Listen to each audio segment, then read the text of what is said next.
Vous êtes toujours dans Culture Média en compagnie de l'écrivain et créateur de bande dessinée Benoît Peeters pour son livre 3 minutes pour comprendre les 50 moments clés de la BD. Et on va mieux vous connaître avec le portrait pré-fame de Lisa Marie Marquez, le portrait de notre célébrité avant sa propre célébrité. Bonjour Lisa Marie. Bonjour Philippe, bonjour Benoît Peeters. Bonjour. Vous êtes une figure de la bande dessinée franco-belge, mais aussi un spécialiste d'Hergé. Mais comment en êtes-vous arrivé là? On va rembobiner et revenir sur ce qui vous est arrivé avant d'être célèbre.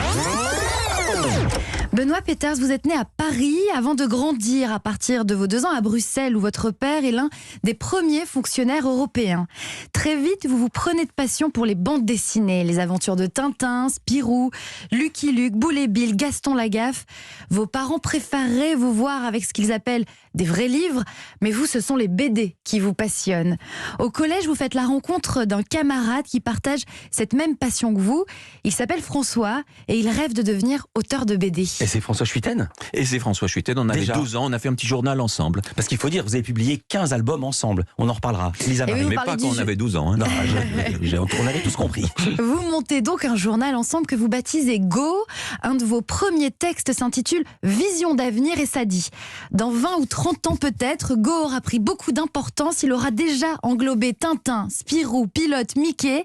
Il paraîtra tous les jours, puis toutes les heures, englobera tous les grands quotidiens alors existants, sera traduit dans toutes les langues et tiré à 1 milliard d'exemplaires.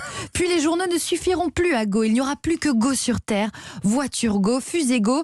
Nous formerons un nouveau code de loi, les lois Go. J'ai un exemplaire à Non, vous donner. c'est pas vrai. Une copie. C'est horrible et on est là sur un yacht. Vous voyez, C'est avec génial. les années, j'ai appris un peu de modestie. À 12 ans, c'était mal barré. Ouais. Marqué Lego, ça a bien marché. Hein. Oui, c'est vrai. Humour. Avec votre journal Go, avec François Schuiten, vous avez essayé, je crois, de contacter le dessinateur de Boule et Bill, Jean Robat, pour l'interviewer dans votre revue, mais il vous a rembarré. Ah ouais. Oui, ma voix avait trahi mon âge. À un moment, au début, il était enthousiaste. Et puis tout d'un coup, il dit: quel âge avez-vous? J'ai 12 ans. Il dit: je suis malheureusement très occupé dans les prochaines semaines. Je suis Ouais. sorti de la cabine téléphonique. J'ai dit à François: quel con. Ouais. Ah, vraiment. Et je l'ai Et vous l'avez- revu des années Ah, avant. voilà. Et alors Il était très embarrassé. Alors il a dit: ben maintenant, vous êtes obligé de faire la même chose avec les petits jeunes qui vous appellent. Ben, je dis: ben, non, justement. À l'adolescence, Benoît Peeters, vous détournez un peu de la bande dessinée par passion pour le cinéma. Vous allez d'ailleurs régulièrement à la Cinémathèque.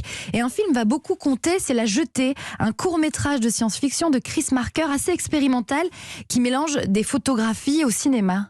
Oui, c'est vrai, ça m'a fasciné. Et avec une amie photographe, enfin une amie très proche, Marie-Françoise Swissard, on a fait plusieurs livres qui essaient de renouveler le roman photo, un genre un peu mal considéré, encore Ouais. plus mal considéré que la BD à l'époque. C'est vrai.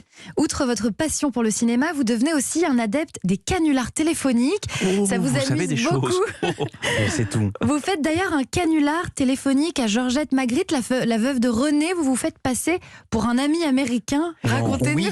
Oui. Il y a un tableau de Magritte assez célèbre qui s'appelle Les vacances de Hegel. Bon, Hegel, c'est un immense philosophe allemand. Ouais. Et j'appelle en disant: je suis monsieur John Hegel. Et Magritte avait peint ce tableau en souvenir de nos vacances extrêmement pluvieuses. C'est un tableau où on voit un parapluie. Et Georges a dit: mais je n'ai jamais entendu parler de ça. Mais quand étaient ces vacances? Et puis peu à peu, elle doutait. Et alors que, évidemment, c'était tout à fait absurde. C'est vous dire aussi que Madame Magritte était dans l'annuaire à Bruxelles. On avait fait, je me souviens une autre fois avec François, une blague. On avait proposé de remplacer des statues royales au cinquantenaire par la statue d'Eddie Merckx sur son vélo. Et on faisait un sondage. Tout à l'heure, Ouais. vous parliez de sondage. Et les gens étaient très pour. Les gens étaient pour dégommer toutes les figures mythologiques et les rois et mettre Eddie Merckx sur son vélo, bon, ce qui aurait été sympathique.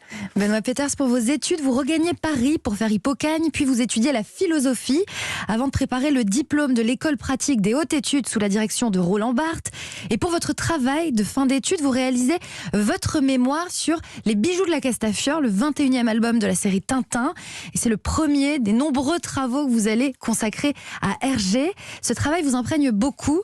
Lorsque vous interviewez Hergé pour la première fois en 77 avec Patrice Hamel, vous le troublez avec vos questions un peu psychanalytiques autour des bijoux de la Castafiore que vous avez tellement décortiqués.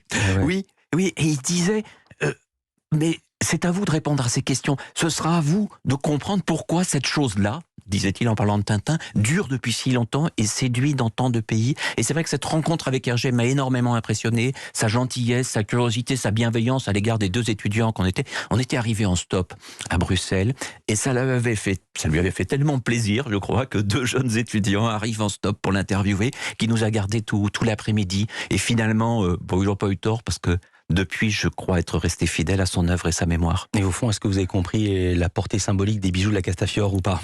Pas seulement des bijoux de la Castafiore, de toute la série. Comment cette série, créée en 1929 par un petit Belge dans un quotidien d'extrême droite, très catholique, a pu conquérir le monde et peut aujourd'hui parler encore à des générations et des générations. C'est magique quand même. Vous publiez votre premier livre Omnibus aux éditions de Minuit, une biographie imaginaire de l'écrivain Claude Simon. En parallèle de l'écriture, comme vous n'en vivez pas encore, vous vous essayez à toute autre chose, vous vendez vos services de chef à domicile. Benoît Peters. C'est complètement dingue, je ne le savais pas moi. Et oui, j'étais étudiant, mes parents n'étaient pas enchantés de l'orientation que j'avais prise, ils rêvaient de me voir à Normal Sup et tout ça. Ouais. Et donc j'ai pratiqué la cuisine à domicile à un moment où c'était pas... alors j'étais très nouvelle cuisine. Non mais déjà, il faut savoir cuisiner. Je me débrouillais depuis un repas qui m'avait ébloui chez les frères Trois Gros. Ouais. J'avais acheté le livre de Michel Garard, qui est devenu un ami beaucoup plus tard. Et je m'y étais essayé. Simplement faire la cuisine pour des amis chez soi sereinement, c'est une chose. La faire chez des gens un peu pincés, qui vous observent et qui attendent que vous serviez de la bonne façon tout en gardant votre autre casserole sur le feu, c'était difficile. Et puis j'essayais de les évangéliser avec la nouvelle cuisine, alors que quelquefois leur goût était assez tradit. Et donc c'était une expérience drôle que j'ai racontée beaucoup plus tard dans un album qui s'appelle Comme un chef. Vous travaillez ensuite comme libraire, puis vous retrouvez votre ami François Schuiten. Il vous fait connaître de jeunes auteurs qui travaillent autour de lui et vous vous lancez dans un projet à 4 mains, Les Cités Obscures, une série de bandes dessinées fantasy. Le premier tome est publié en septembre 83. Le deuxième, 2 ans plus tard, remporte le prix du meilleur album au Festival d'Angoulême. C'est le début d'une collaboration qui dure finalement depuis le collège. Vous publiez aussi à cette même période Le Monde d'Hergé, un travail très remarqué sur le père de Tintin qui va tant vous inspiré. La suite, on la connaît et moi, je m'arrête là. Merci. Merci beaucoup, Lisa Marie. C'est impressionnant de voir ça. Claude Simon, il n'était pas content, il paraît, quand vous avez écrit sa vraie fausse biographie. Alors c'était compliqué parce qu'au début il était très très enthousiaste et puis à un moment il a cru que c'était un petit complot et que c'était Alain Robbe-Grillet et Jérôme Lindon, son éditeur, qui avaient écrit le bouquin et qui m'avaient fait endosser la responsabilité. Alors, il me dit mais vous savez, pour un jeune homme, ce n'est pas un bon début dans une carrière littéraire de publier un livre que vous n'avez pas écrit. J'ai essayé de le persuader de ma bonne foi. Il faut dire que dans ce livre, je racontais qu'il obtenait le prix Nobel de littérature et il l'a eu seulement 9 ans plus tard. Vous restez avec nous.